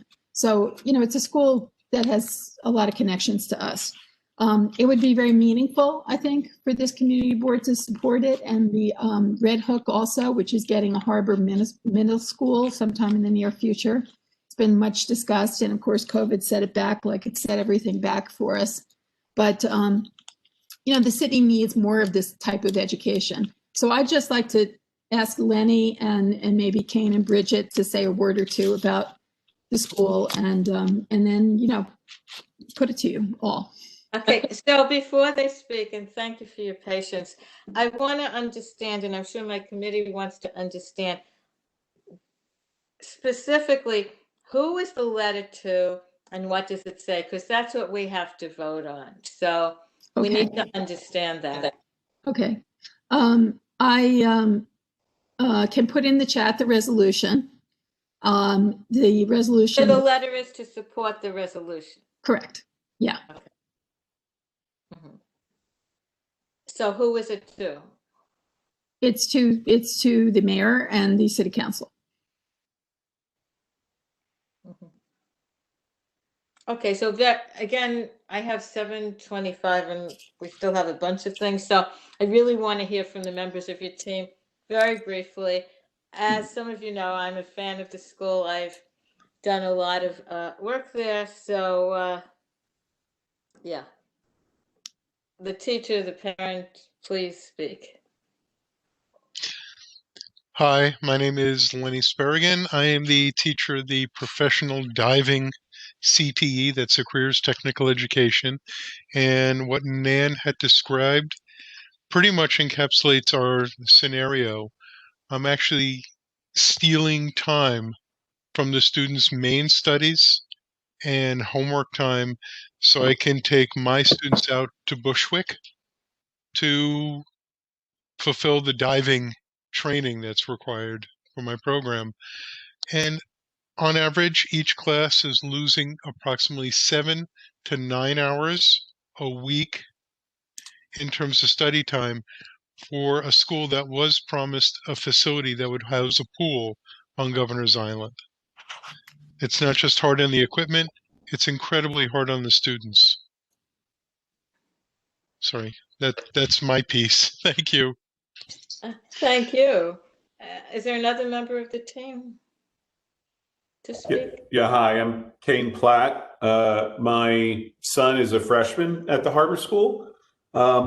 And he's a bright kid, but has ADHD and pretty acute executive functioning issues. And we were in a situation where the school system, he'd been in a gifted talented program before, was basically failing him. And the only school that piqued any interest for him was the Harbor School. And we felt like we didn't have a real option that made sense for exactly what his challenges were. So we thought we'd give it a shot. We've gone through private schools and all kinds of options. And I have to say, we haven't had the experience that much in person of the school, but the staff has been amazing at trying to, we're just one kid there, trying to zero in, understand this kid, and slowly but surely chipping away at those challenges and finding ways for him to get work done in an environment that he despises. He absolutely hates learning online and he finds it awful. So his interests are marine biology and diving. And with his executive functioning issues, even though he's meeting those challenges every day, the extra time it would take to commute might be enough to discourage him from actually doing that program. Because for him, that waiting time is torture for his particular situation. But if it was just if it was the building down the hall, and that's definitely something he would be going for. So I think that you're opening up opportunity for kids that are underserved in maybe a lot of ways by having this facility available. Thank you. Is there another member of your team? Yes, hi, I'm Bridget Bethea. So my son, Antoine, is also a 9th grader at Harbor High School. Sorry, can you hear me okay? Yeah. Okay. He's also a 9th grader, and similarly, this was the one school that piqued his interest. He's always been excited about the water, swimming, snorkeling, spending an entire day just searching and looking at marine life. So when we found Harbor High School, it was like, oh, this is the school. It was made for him. And he also is interested in diving. And so learning that the school doesn't have a pool on site and that they would have to travel was not only discouraging, but also really upsetting, and felt a little bit like an equity issue, that a promise that's been made for 10 years is still unmet. And, I have students that have passed away because they drowned. I have friends that have drowned because they didn't learn how to swim. So that's not the issue in my family because of those experiences, but to have an entire school surrounded by water and marine studies and not have on-site facilities where students can get that training and not have to lose out on the rest of their studies, I think is really important. And it's really upsetting that it hasn't been met yet. So really encouraging to see your guys' support on this issue. Thank you. Thank you for your time and your eloquence in presenting the issues. Before we go on, I want to mention that although we're the Youth Education and Cultural Affairs Committee of the board, we have other committees that intersect with your issues. And we would very much invite you to ask the district office to invite you to the Economic Development Committee, that they talk about jobs. And as CTE schools that train students for well-paying middle-class jobs on the New York City waterfront, that's a a critical, I see that as a critical component of the outcome of the school, and the diving, the swimming is a key to that. So if maybe Nan or someone else on your team certainly could get Lenny and maybe some others to speak to economic development, that can also elevate your request. Does that make sense? So, yeah. Okay. So now I'd like to invite my committee members to ask Nan or any of the parents or teacher any questions about this. This is Dorothea. Exactly what is it that you want our committee to vote on in a couple of words or a sentence or two? What are you looking for from us? Nan, you need to unmute. Sorry, pardon me. Dorothea, we'd really like your support. We'd like your committee to add its voice to ours, to CB1 Manhattan's, to hopefully CB6 and Red Hook. We have a lot of kids from that area too, from that community board, and from some of the other ones in Eastern Brooklyn, Starrett City. We have kids from all over Brooklyn, really. We understand. But We you're understand not- that you need support, but we're very specific is what Yeah. I think Ms. Thompson Manning is getting at. Specifically, a letter to the mayor and the council stating what exactly? Saying that you're in support of either the resolution as it was written by CB1 Manhattan, or if you choose to rewrite a different version of that resolution, which I can supply you so you can, mull it over. I don't have time for that, but can you tell me what the resolution is asking for specifically in a couple of sentences? Yeah, it's asking that the trust accord the Harbor School Building 515, which has been asking for 10 years now, so that we can finally fulfill our mission as a school with the maritime and marine curriculum and enable us to really, deliver the kind of education that the school was set up initially to deliver. And can you send those wordings to our office so that, yeah. Yeah, we made a big point in this too, of pointing out like the chancellor and everything. We have now the SCA and the DOE, I think, finally really on our side. That, it's also an equity issue that, where LaGuardia, I was at a meeting where LaGuardia was getting a 5th stage and, No, we understand that. Okay, Meredith asked, can you put some of that wording that you just said in the chat so that we can read that? So when we have a resolution, we're not just saying in support of, but absolutely. Yeah. Wouldn't it be easier, Betty, though, to just send you the resolution? I mean, well, we want to vote tonight. Oh, okay. Okay, fine. No problem. Because what happens is we vote and then it goes to the full board in February. So we have to have a documented vote. Okay. I have another question. The school is not in our district, but you're saying because of 43% of the students are from Brooklyn, and I'm not sure which areas of Brooklyn. And this is why you're approaching us to vote on the resolution, when usually we vote on things that benefit students who are in our district. Well, we're for all types of education, but I'm saying that you're asking us to vote on something that's not part of CB2. If that's, I think that's what right. you're doing. Right, but we have significant we have a significant number of families from your district. I didn't bring like all 25 of them or something, but we have a lot of families from here. I understand, but I just wanted to make that point that whereas we want education and the best for every school and every student, but we usually look at what's going to benefit the students who go to school in our district. I just wanted to make that comment. Could I just mention that? So my son went to PS20 and Arts and Letters, which are both district within the district, and he goes now to New York Harbor High School. A lot of students from this district are going to go to this high school. There aren't very many high schools that are offered within this district. So that is one of the schools. So it is actually relevant. Okay. I didn't say you. it wasn't relevant. I did not say it was not relevant. Please do not put words in my mouth. I said that generally, when we vote on things for education, we try to vote on schools that are located for students in the community in our district.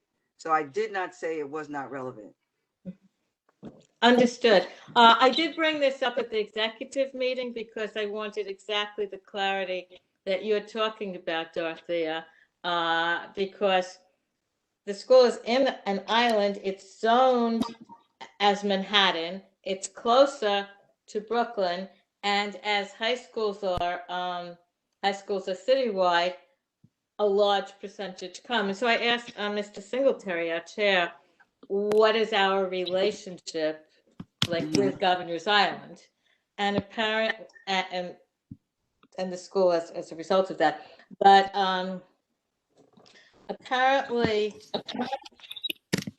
Rob, our previous district manager, was on a committee, like an advisory committee with Governor's Island, with the trust, and we're considered, even though we're not geographically connected, we're considered relevant in the discussion. I mean, that's the closest I can get in explaining it. But I know that, for example, CB6, which is our adjoining district, has made resolutions, for example, about the ferry service. And we've also been concerned about the ferry service to Governor's Island because it was from Pier 6 for many years. So there is a relationship. Chair Feibush? Yeah. I just wanted to say for the record of the minutes what I have posted in chat. Just a reminder to the committee that CB2 actually holds a permanent seat on the Governor's Island Trust because of the recognition of our overlapping harbor, environmental, and municipal issues. So we actually do interface fairly frequently with Manhattan CB1 about particularly environmental bulletins that are issued, but also Governor's Island and certainly the school. Thank I you. appreciate that. Thank you. I need that clarity. Thank you very much. I appreciate it as well. So I'm glad it got raised. So we got the clarity we needed. So thank you. So are there any other questions for the Harbor School team, or can somebody offer a motion for a vote? I thought we were waiting for some language. Is the language on the chat? Where is the language? That is a good question. If it's helpful, Ms. Richardson, you're actually muted. What the committee needs to move forward is not additional arguments in support of your idea. What they need is one concise sentence. So you can almost phrase it as, we request support for X from this committee for Y. Just one sentence. And we leave it to you to phrase because we don't want to put words in your mouth.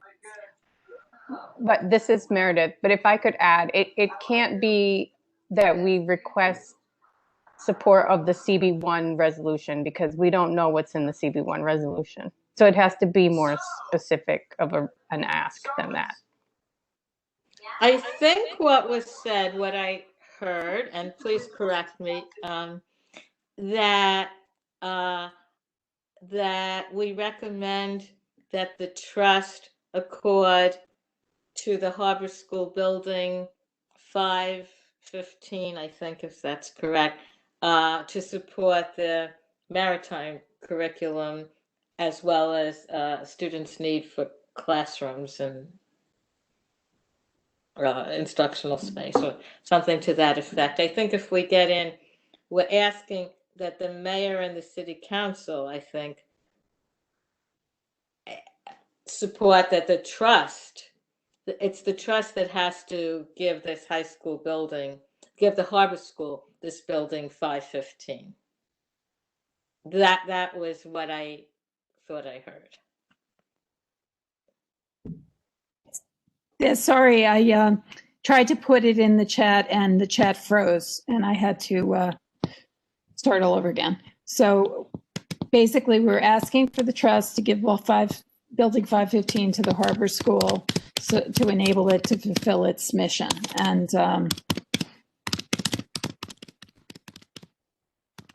It's maritime mission. its maritime mission. Thank you, Betty. Good editor. Okay, so is there a motion on the floor from a committee member?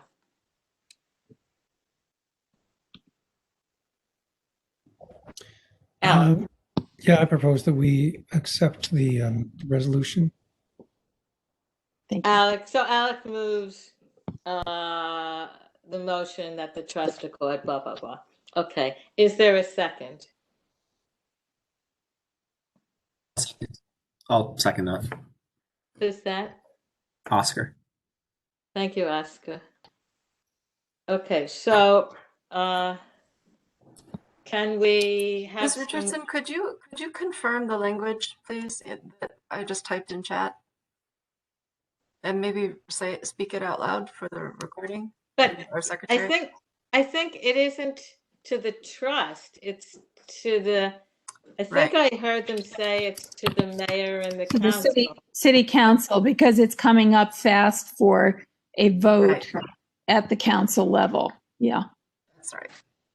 So just want to make sure that we're really clear on the language. And is Okay. there a specific committee that it sits in city council that you would like it addressed to? Well, I believe it's going to city planning, so I know it has to come before land use, but the whole council then will vote on it. So it's going to go through land use at city planning, I know. Since you mentioned land use, that's another committee to touch base with in our district. But Thank we can certainly vote in the committee now. And then Samantha is asking when is the vote? So We haven't gotten a date for, there'll be a hearing at city planning, and we haven't gotten the date for the hearing yet, but we can let you know as soon as we know. We're obviously watching closely. Okay. Okay, so the motion that was moved by Alec and seconded by Oscar is that we're in support of a letter to the city council that the trust give building 515 to the Harbor School to enable it to fulfill its maritime mission. Is that the clarity we all agree to? I mean, Yes. just wording, not the vote. Okay. Yes, for us, yes, thank you. Okay, so I would like the committee members to vote. Taya, how should we do this? Because I can't see everyone if they raise their hands. You just want to call the names so that we can vote? Absolutely. 1 second.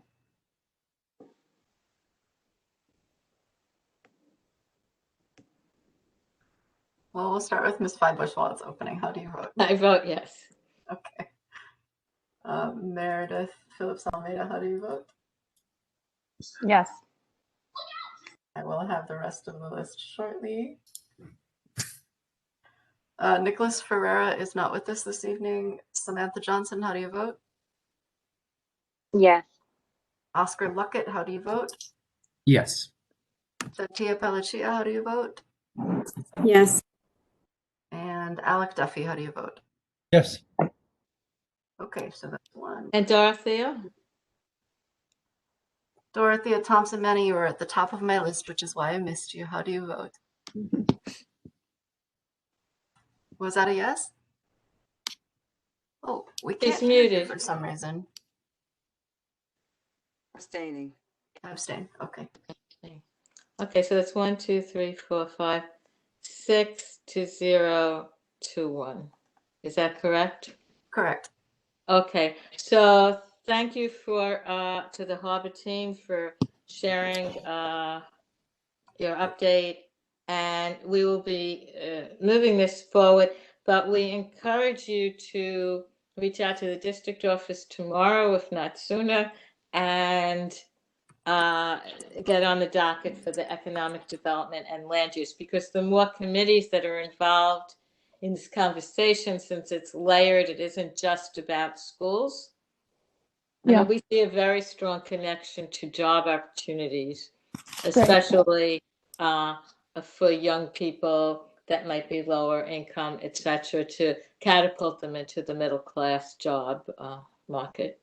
Yeah, which is a really strong, founding principle of our school. So absolutely, we'll get on that. Thank you, Betty. Thank you, all of you, board members. Really appreciate your support. We're very grateful. Thank you. Okay, so very briefly, because I know we're getting toward time, my chair's report. I wanted to give the members of our committee an update on the offices. As you know, Rob Paris retired from his position. We're in a process to hire another district manager, but between the city budget cuts and the fact that the way that the city budget works, like all of Mr. Paris's like vacation time, accrued time has to come out of our budget. So it doesn't look like we're hiring somebody right away. So that's the sad part of it. But the great part of it is that the office is functioning very well. They're getting everything done. We get loads of emails. They respond to constituents. They're taking on the new initiatives with technology. So we haven't missed a beat in terms of being down an individual in a very small office. I'd like to also let you know that our chair is interested in having us, members of the different committees, represent the district in some of the committees, partnerships, groups that Mr. Perez would go to those meetings in the community, because with the direct links to the community, and then we can write a very brief report, to inform everybody about what's going on. So you can send an email to Mr. Singletary if there's something you're interested in. I think, Oscar, you represented us once, if that's correct. I did, yeah, about a month ago. And I thank you. That's great.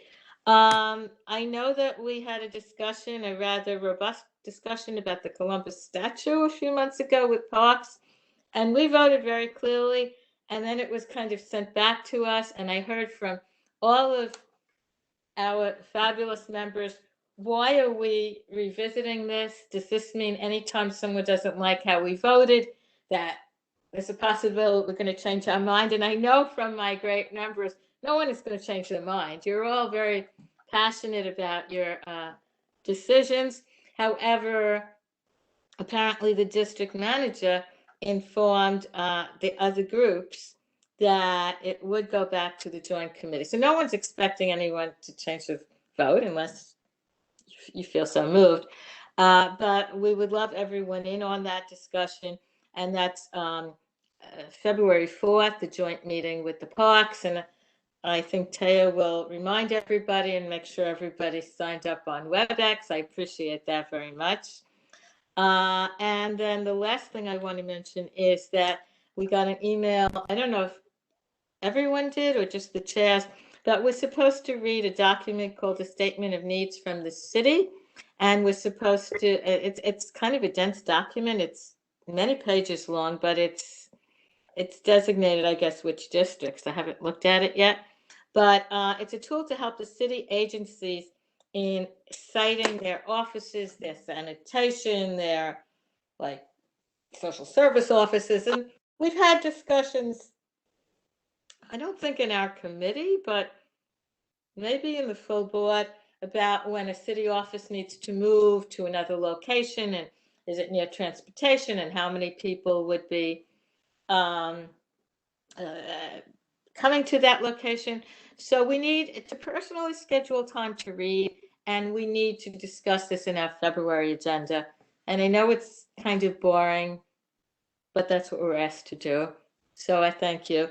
And I had asked Dorothea to lead us in a very brief discussion. Now, as co-chair, so you're on.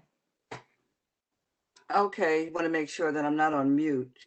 I'm just going to talk about some of the meetings that we're going to have moving forward and just find out if there's any discussion about anything, if someone has something else they need to add, or just a general discussion, and I'll let you know. Starting with February the 4th, well, that's our joint session with the Parks Committee. So I don't think there's nothing we can do about it. We're already booked and everything is done with that. So I don't know if there's any other discussion we need to have or any other comments we need on that particular meeting. The next one that we have scheduled for is February the 24th, and it's going to be with BAM, their Arts and Cultural Center. I'm not sure who's going to be speaking or exactly what the overall subject is going to be, but any comments about the meeting with BAM or anything anyone would like to say? Is there anything else you think we could maybe add to that particular meeting along the same cultural, something else, another cultural organization or anything like that? I think Alec left the meeting. He had to put his children to bed. Okay. I think we should ask him, maybe Taya could ask him if he wanted to present about his arts organization, because it'd be really interesting to see how a big organization such as BAM that gets a lot of funding and is a world-class organization, how they're doing, and then how really small, more like storefront organizations are pivoting in the COVID times. So I think it would be interesting to do a point counterpoint to see how they're all doing. What do people think? That sounds good to me. I think it's good. Anyone else have any comments about what Betty suggested? Okay, if not, we'll move on. March, I don't have a date, but it's the Center for Brooklyn History and the Center for Fiction. I believe that's the library, and I think we talked about that previously. Both of these will be, I think, from the library. The Center for Brooklyn History used to be, I think, the museum, and now it's sort of like branched. It's together with the library. Is that correct? There used to be the Brooklyn Historical Society, Right, and they did Historical Society, speeches, right. and they had exhibits, and they engaged the public. So they merged with the regular Brooklyn Public Library, and they're going to have the temporary spot just for people in Brooklyn Heights to return their books or get their books on hold until we get the new Brooklyn Heights Library, that one that we've been talking about. Okay. Yeah. So that'll be both from the library presentations. And I think just having the library alone make presentations is pretty good because it's coming from two different directions. Any comments or any thoughts about anything else that maybe we could put on for that particular meeting? This is in March. I have a question in regards to Center for Fiction. Point of clarification. Where that is right next to Mark Morris. Yeah. Okay. So it's not just a bookstore, it's a whole building, and they do programs with writers and emerging writers, and they teach people, just regular people can sign up and learn to be a writer, and they host literary events, and we should hear what they're part of that BAM cultural district. So it's more than just a bookstore. Yeah, it's a whole thing. Yeah. Right. I know we discussed it sometime last year when we were going over different things for our committee. And I wanted to go there when we were still visiting different places, but that's not happening. Okay. It'll happen eventually. Thank you. The next one is April. We're just saying an organization that supports homeless students with remote learning. So based on what I'm reading, I guess we don't have an organization in mind, but this is the subject we'd like to address. Yeah. Is that correct? Yeah, and we're going to do some outreach, but I mean, that's the issue now. We're reading so much about it that the students in challenging housing situations are Right. not having access. So are there private or nonprofits that are actually doing some of this work that we can, learn what they're doing? So are we going to have, who's going to reach out to see what type or what organizations are available that help these students? Can our district office do that, Taya? Is that something you can do some research and see who does that type of work?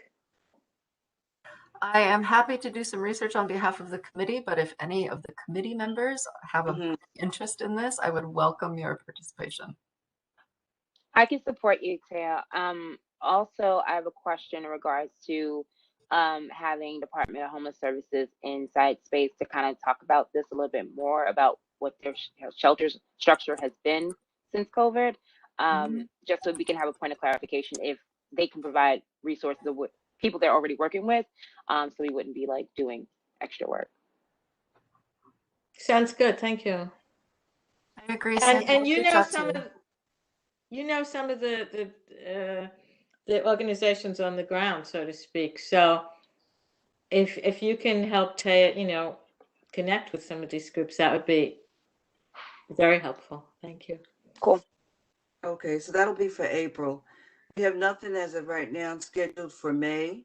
So maybe that's something we can think about, and hopefully maybe we'll have some suggestions at our next meeting.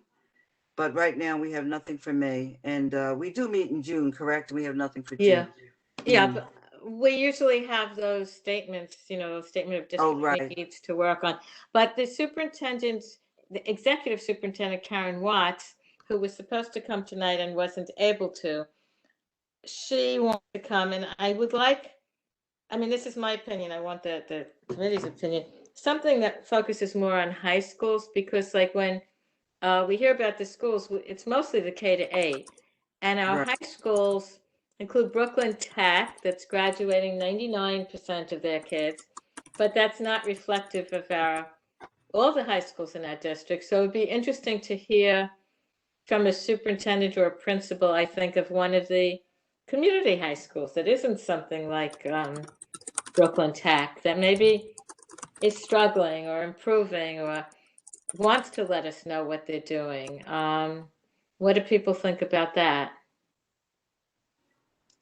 So you're looking for someone to, a high school principal, is that what you're looking for? Well, maybe a superintendent. I think a high school principal would be able to describe their programming more.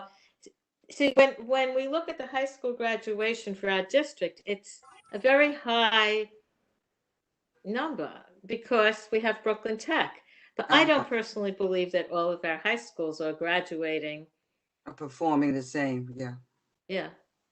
So that's just a thought, and we have time to opine and think about it. And, people who are closer to this, maybe, I know that Benjamin Banneker has been known as, it's a small school, but it produces students with, fairly good outcomes. So what about some of the other high schools in our district?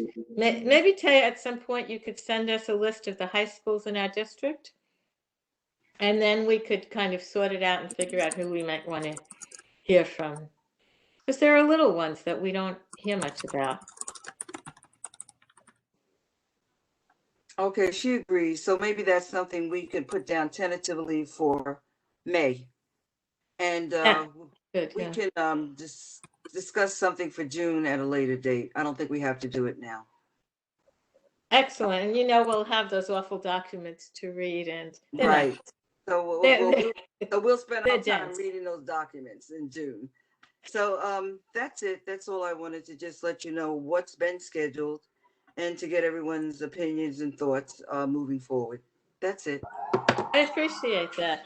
Okay, so next we have other committee business. So does anyone else on the committee have anything you want to share or add? This is Meredith. Betty, sorry, I have my video off because Webex is not working well for me. with the video on. I would just ask, related to our just conversation about scheduling, if we could possibly not schedule 4 presentations, sort of at a time on the agenda, because I feel like it doesn't give us enough time to really sort of consider what's being presented to us and hear in full detail what is happening. I just want to make sure that we can do that. I agree. I think that's a good idea.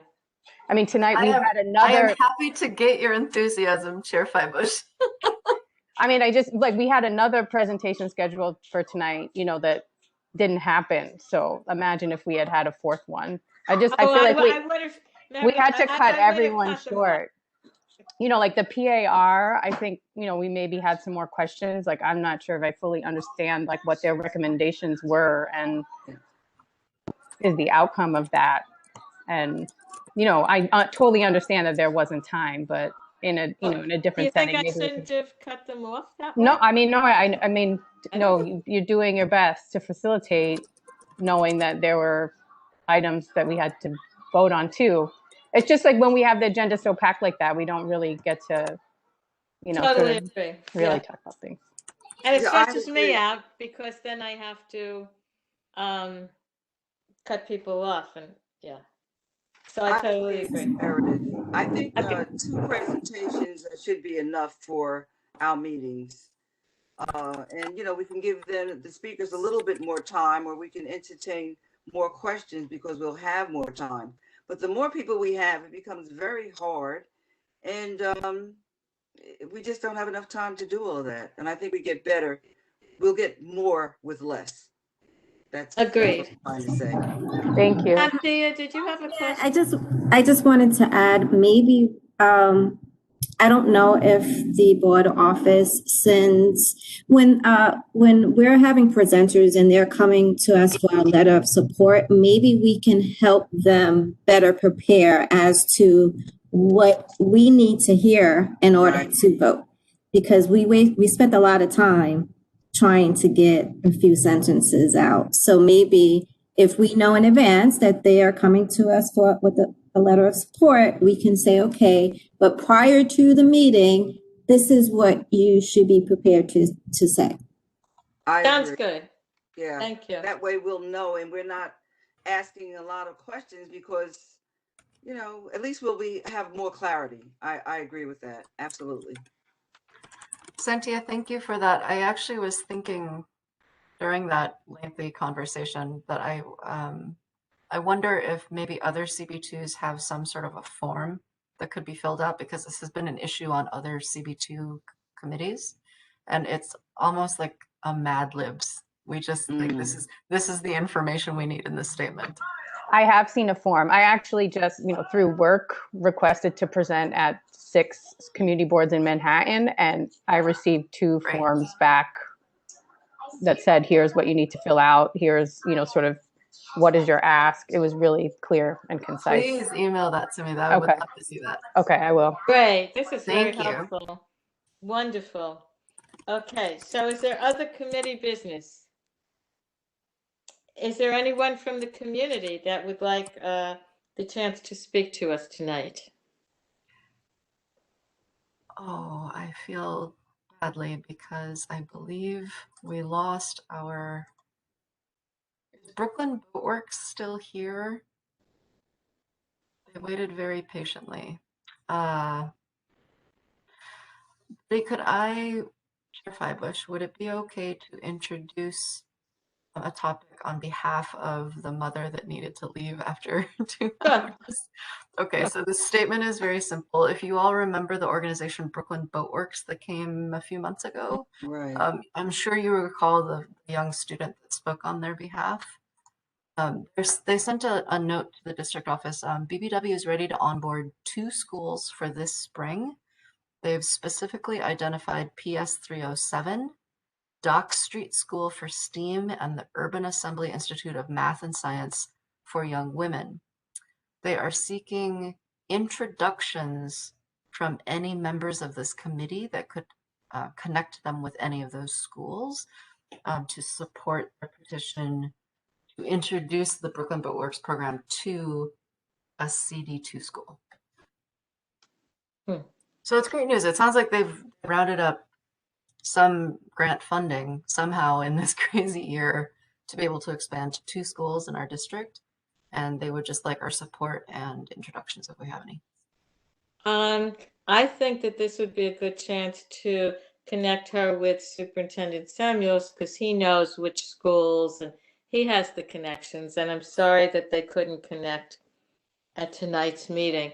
But can you give her the superintendent's information? Because he seems very energetic and he wants programs for the schools and so on. That's a great idea. I will connect them and CC you and Dorothea. Great. Thank you. Is there any other business to come before this committee tonight? Is there? I just had some. There is a a community event that will be on Saturday. It's for Include NY. It's what? Oh, Sam, you froze. Uh-oh. Sam, if you can hear me. Oh, Sam, if you can hear me, I think we need you to turn your camera off so that we can hear your audio. Because you're glitching. Okay. Go now. Okay, we can hear you. We can hear you now. Yeah. And I'll NYC on Saturday from 9 a.m. to.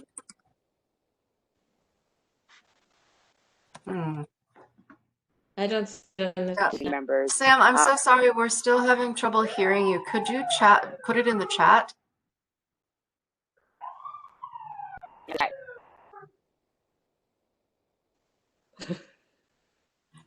Say it out loud, Meredith. So noted. Can we try Teams, Microsoft Teams? Oh, no, we're going to Zoom just as fast as we can. Which is not very fast, unfortunately. Sorry, Sam, if you're still trying to talk. Yeah, please drop that in chat. And some of you have noticed that the office is sending out emails a little bit differently. So on Fridays, we're sending out sort of a condensed digest of district events. So please feel free to email any events you know of to the main office line. I will roll them up and share them. And social media is launching next week. Hooray. Okay, that's good news. So if there's no further business for this committee, is there a motion to adjourn? Oscar and Santia. Oh, okay, fine. Okay, so have a good one, everyone, and thanks for everyone's lively participation. I know it was a long one, and have a good week. Okay. So long, everyone. Good night.